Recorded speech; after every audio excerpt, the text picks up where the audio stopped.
Welcome to the Vantage HR Influencers Podcast. This podcast is sponsored by Vantage Circle, the simple and AI-powered rewards and recognition platform for employee engagement. Today, we are delving into a critical facet of HR management, metrics that matter. Quantifying speed in HR. Why does this topic hold such paramount importance? You might wonder. Well, picture this. In a swiftly evolving global landscape, where talent stands as the bedrock of success, the pace at which HR functions operate emerges as a linchpin determining an organization's competitive edge. As businesses race to secure top talent, the ability to swiftly attract, onboard, and adapt has transformed from a desirable skill to an absolute necessity. Hello, listeners. Welcome to another episode of Vantage Influencers Podcast, where we explore a wide range of HR topics that are sure to grab your attention and inspire you. I'm your host, Sanjeevani. In this episode, we'll uncover the pivotal matrix defining speed in HR, joined by Mr. Raman K Attri, an expert in the field, to lend us his insights and expertise. Hi, Raman. Hi, Sanjeevani. First and foremost, I want to express my gratitude for your presence today and for taking the time to be a part of this episode. Before we delve into today's topic, Matrix That Matter, Quantifying Speed in HR, could you kindly walk us through your corporate journey so far? Yeah, certainly. I think I'll start backward. Yeah. So right now, I'm a Fortune 500 learning leader for a $60 billion corporation. I manage the training operation for the company across 5 different countries. Okay. So I have been with the company for about 18 years now. And prior to that one, I have been working in the corporate sector, mostly in the scientific and research positions. In parallel, I'm also engaged in research. I have some doctorates. So I research on people aspect of capabilities. So that way has been pretty much, kind of brief journey so far for me for about 30 years of professional experience. Okay. So thank you for sharing your journey with us. It has truly been remarkable. Raman, I think you'll agree that in today's dynamic business landscape, the ability to swiftly navigate HR operations stands as a critical factor in maintaining competitiveness. So as organizations strive for agility, exploring the correlation between the pace of HR operations and overall success becomes imperative. So in the light of these evolving demands, what constitutes speed within HR operations, and how does this concept intersect with organizational success in fast-paced environments? So what do you have to say about that? Beautiful. That's a great question, Sanjeevani. Thank you. But there are several parts to that question, certainly. Today, I would agree that the business is fast-paced. So there are a few things that's happening out there in the market. Number one thing is that the customers are demanding the products like today. They can't wait. And customers are also asking for higher quality. They're asking for better technology. They're asking for better solution. Yeah.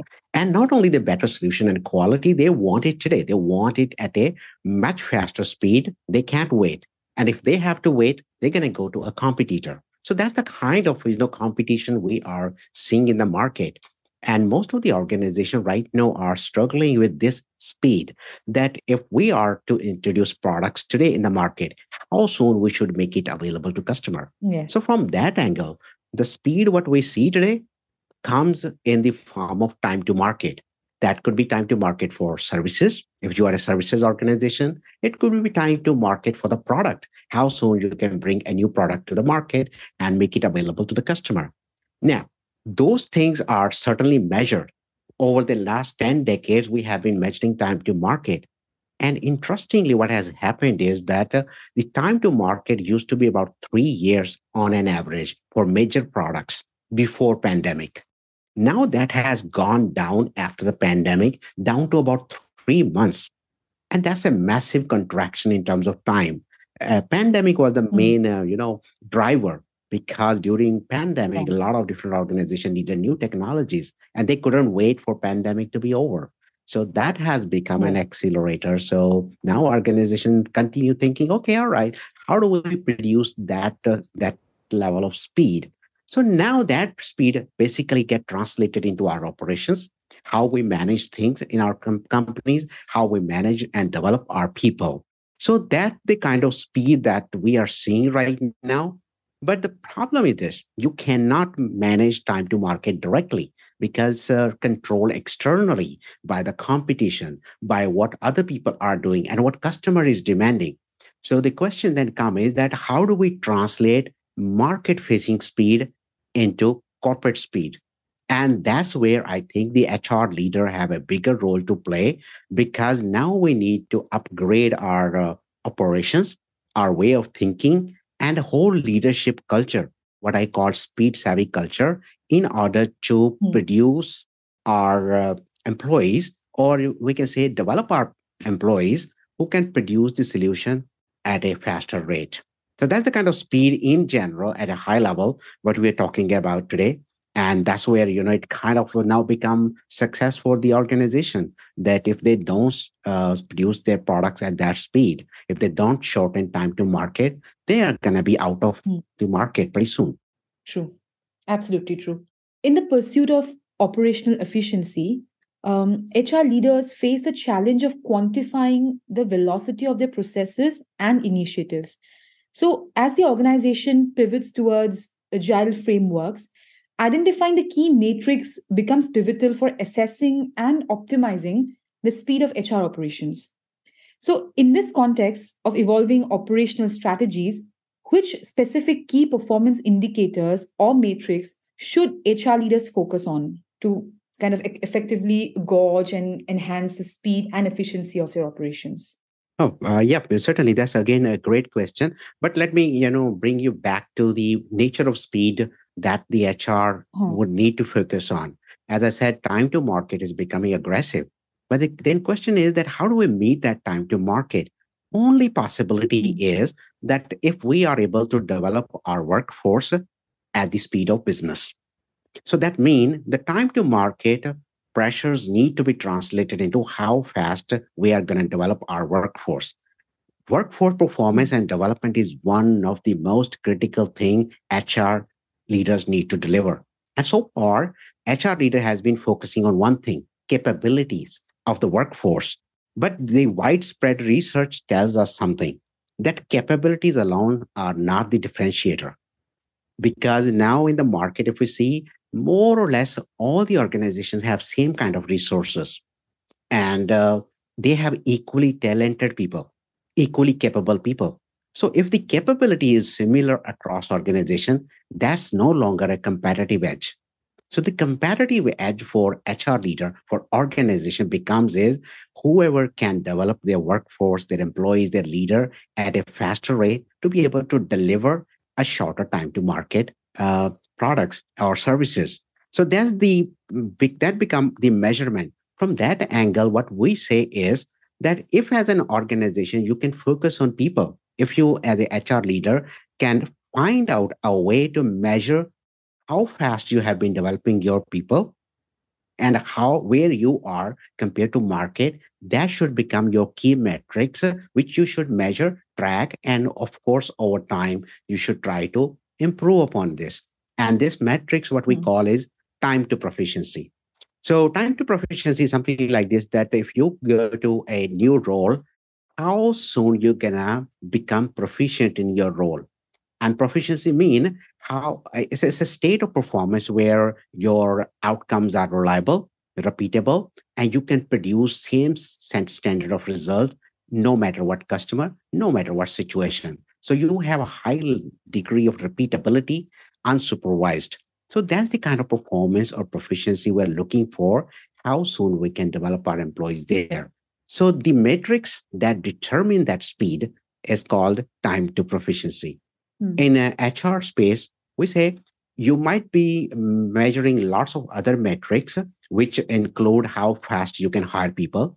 This also include that how fast you're onboarding them. But those metrics are no longer relevant because what is really relevant is how soon an engineer or an employee you hired can actually produce the product which you are really looking to launch in next 3 months.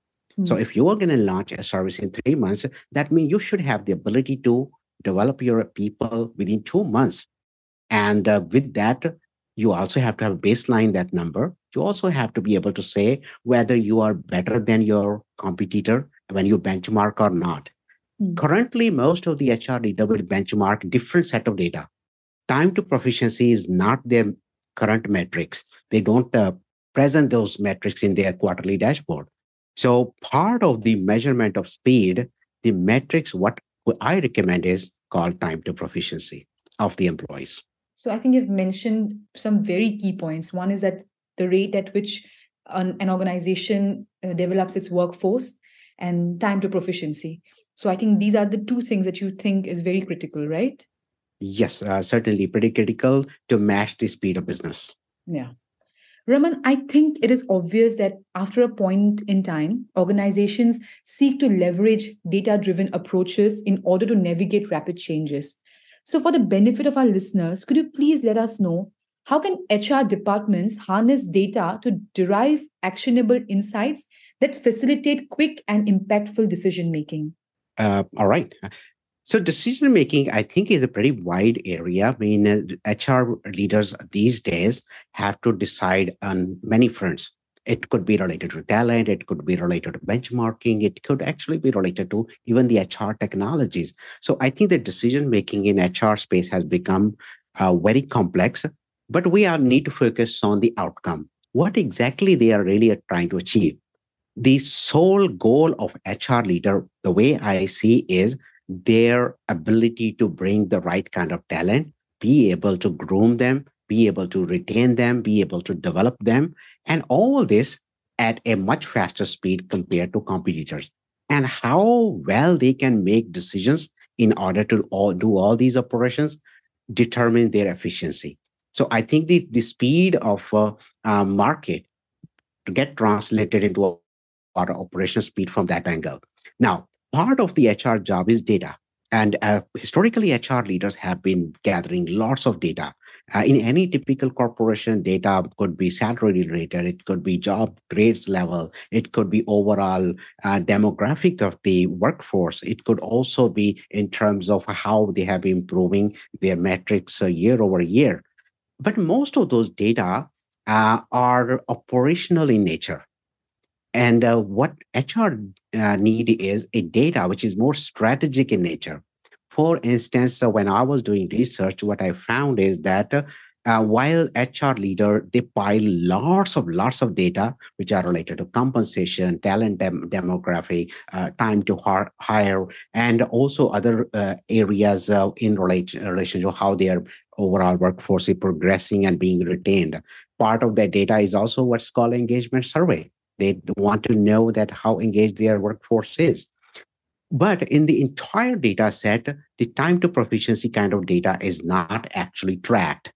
And what we say is that if you're going to gather the data and want to be more strategic, want to have a competitive edge in the market, you better start measuring time to proficiency today, start baselining it. But if you can't find that time to proficiency data today, then you can at least work with the department heads to determine that in order for our organization to be successful in the market, what is the time to development you're looking at that will give us a competitive edge.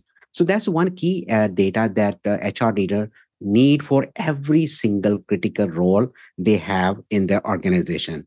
Now, this data needs to obviously get married to the other data, what we have like time to hire, time to onboarding. And there are a lot of other factors that's going to come in play. One part I'm going to say about data is this. When we talk about the performance, what HR leaders are responsible, more often they are responsible for people performance. Yes. And from that angle, they do look at a lot of performance data of employees, their rating, their talent, their potential, and a lot of other factors that basically we gather and during every performance review. But in reality, it's not so simple now because we're talking about organization performance. We're talking about competition performance. We're talking about how soon we can launch the products. So historically, HR leader have not really get integrated into gathering that level of performance data. So the reason for that disconnect has been that they only focus on people data, but they don't really see how the right set of data, what they're gathering for the people, correlate with the business performance. So part of what we recommend is that data we should be gathering now is not just the people data, but also how people are performing the business.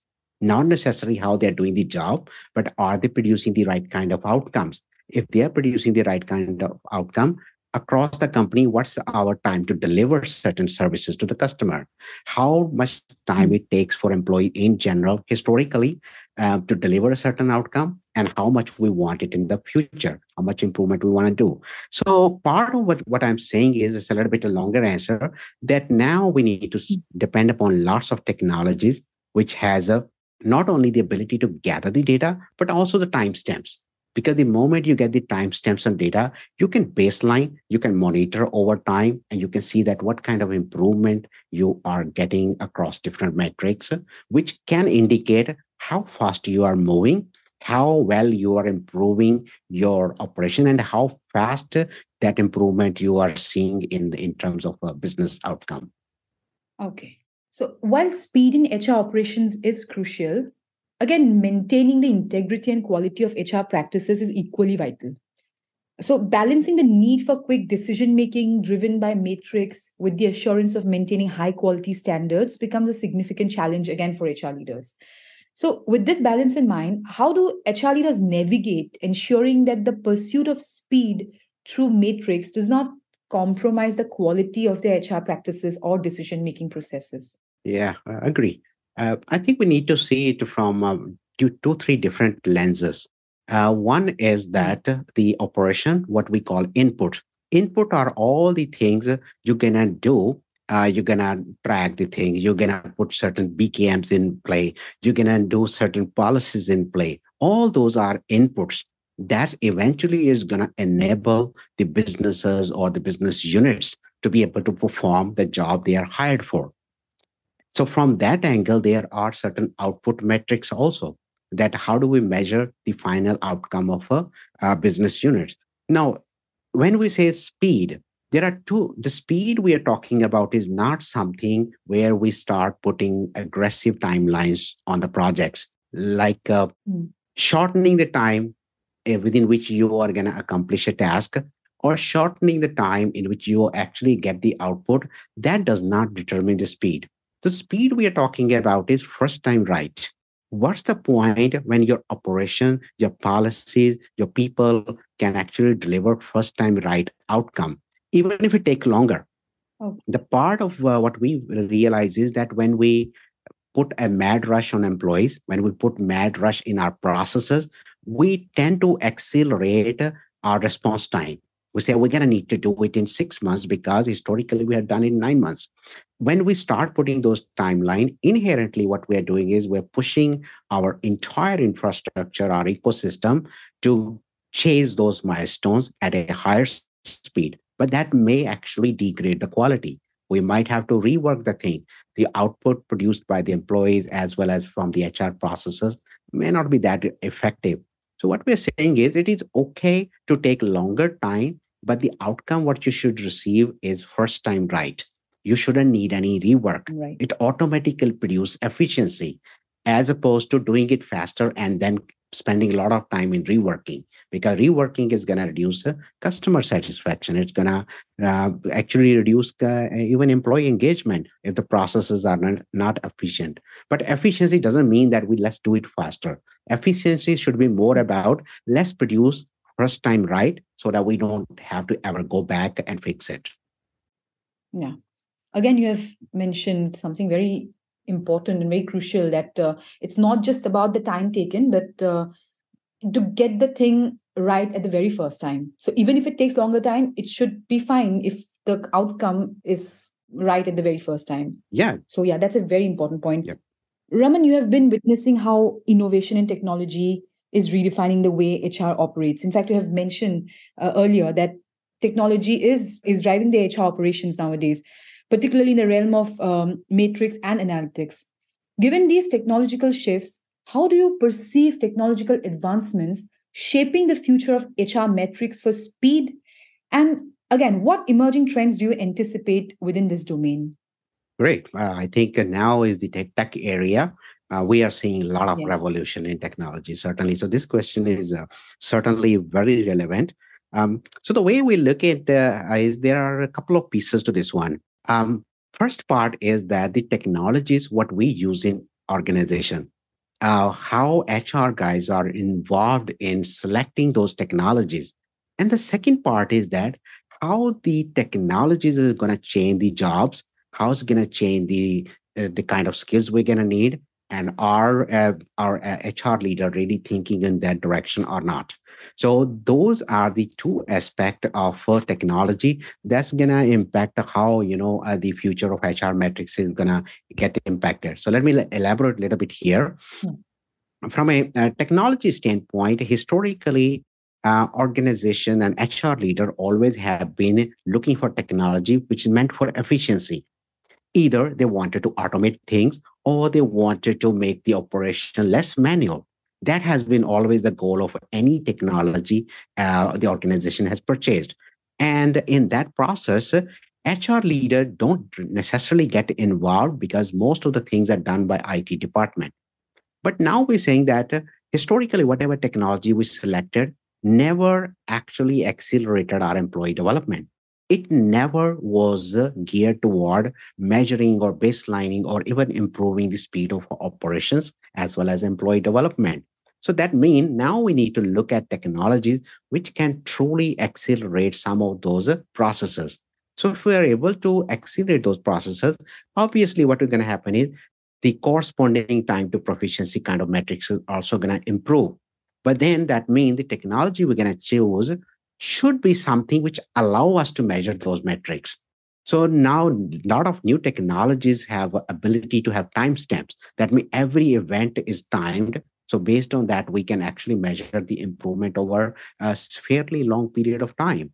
New technologies like analytics. Analytics can actually look at large amount of data and kind of figure out what the patterns are. So if we have that kind of technology and coupled with the artificial intelligence, we can actually pinpoint a lot of patterns. We can forecast what are the things that's gonna likely to be, a key bottleneck for the organization based on the historical data. So from that angle, I think HR leaders need to really think about implementing technology differently because now the technology has far more impact in terms of how different infrastructure is applied in an organization. On the other side, on the employee side, when we look at is that can we use AI to develop our people faster? If we can, that means our employees will demonstrate shorter time to proficiency. But this also means there are certain jobs, there are certain part of the job that our employees shouldn't be trained on doing it. Because if we cannot train them to do those parts, we are going to be basically wasting their time. We're going to be making their development time longer. So if we are to make their development time shorter, then we need to look at it. How do we leverage the state-of-the-art system like AI? How do we use data analytics? How do we use AI-driven LMS systems? So all those technologies have a lot of impact on how we improve our speed over time within our processes as well as for our employee development. So from that angle, I think HR leader, they can't leave those decisions on to IT department. So what they really need to do is, because technology is changing so fast, they better be in the center of that technology revolution. That means HR leader better be the decision maker, what technology they want, what technology should be delivering in order to improve their operations and processes in the company. And a key part of that one, why they need to do is because technology has already begun to impact the jobs. Yes. So that means as HR leader, they also need to understand, do we need this set of employees moving forward? Are we going to do it with automation? Are we going to do it with AI? Now, business departments are going to tell them that input, But I think now HR leader cannot just be on receiving side. They need to be the center to determine and decide that, okay, if certain jobs are going to phase out, they should be able to advise the business unit leader that now onward, we're going to do the work this way. Is this okay or not? So from that angle, I think there is a lots of technological impact on the business as well as how HR leader operate and make decisions. Okay. So, Raman, we're arriving at the end of today's episode. But before we let you go, there is one last thing that both our listeners and I would love to know your take on. And that's, how does the integration of remote work or hybrid work models impact the measurement and optimization of HR speed metrics? Because post pandemic, we have witnessed that there is a shift to developing hybrid work models. So, how does HR metrics impact that? So, what do you have to say about that? My take on that one is a little bit more unorthodox, I would say, because the shape of work certainly has changed. But one key part, what we have seen is that we overemphasize this physical hybrid work in a way that we think that the remote needs to be managed differently versus the on-site. I think that part has been kind of going on for quite a long time, particularly during pandemic. That thing became that as a manager or as a HR leader, now you need to manage your remote workforce differently compared to on-site. Yes. And the reason for that assumption was perhaps nobody had ever seen that kind of pandemic before. People didn't have any experience managing that kind of a revolution, I would say, or disruption. So part of that one, the way we look at is at a higher level, my appeal to HR leader when I conduct session is that look at this one. Why people come to work? Most of the employee, they come from their home because they have desire to do good work. Nobody is going to come from their home saying that today I'm going to do bad work, whether they're sitting remotely or whether they're sitting on site. So whether your workforce is a composition of on site, hybrid, and remote, every employee we have in the company, they come with a good intention that today I'm going to do good work and I'm going to walk home with a better sense of achievement. I'm going to have a walk out with sense of pride where I could feel that I have done a good work today. Now, we feel that that is the most foundational thing that engage the workforce, irrespective of their setting, whether they're hybrid, remote, or on-site. So as long as HR leader focus on that particular one parameter, what we call sense of achievement, how soon we can allow remote workers, on-site worker, or hybrid workers to attain that sense of achievement, I think then the moment we achieve the sense of achievement, everybody is going to be fully engaged. They're going to be taking the responsibility. They're going to do several miles ahead of their roles in terms of what they produce. And as such, the differentiation between hybrid versus on-site would basically diffuse out.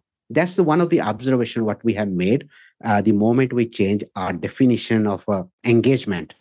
So from that angle, I think there are, of course, at a policy level, you still need to make certain changes like as a remote workforce, what are the do's and don'ts, as well as on-site, how you're going to be operating.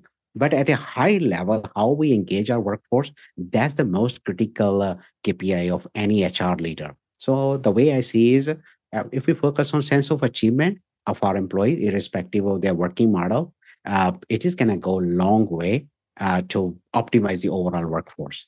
Yeah. So I think your perspective so far has been very, very interesting because you have added to it the humane and empathetic aspect of viewing remote work in this particular manner. So that's really interesting. So we have reached the end of today's episode. Do you have any message for our listeners? Our listeners would be delighted to hear it from you. Also, our audience might want to stay in touch with you post this podcast. So it would be great if you could tell them how they can reach out to you. Oh, yeah, certainly. The audience can reach me pretty easily. My handle on most of the social media is Dr. Raman K Attri. Doctor is spelled in short Dr. Raman K Attri. So you can search me anywhere on any of the social media.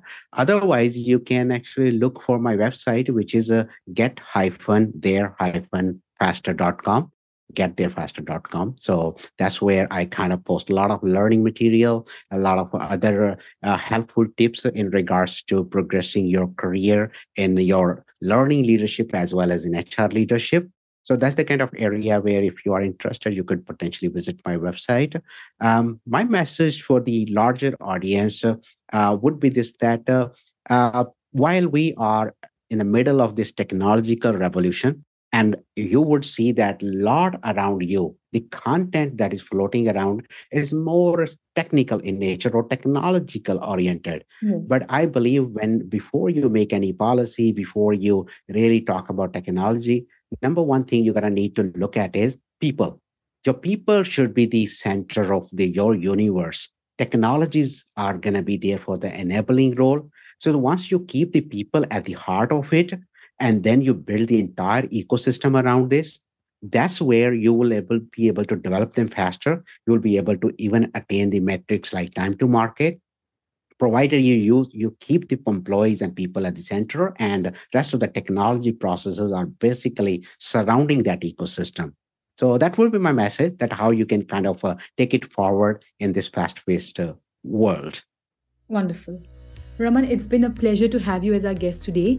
Your insights and expertise have been invaluable, and we're grateful for the time you have taken to share your knowledge with our listeners. So thank you so much. Thanks a lot, Raman. I appreciate your time as well today. It was a wonderful interview, and thank you so much, Sanjeevani. Thank you so much.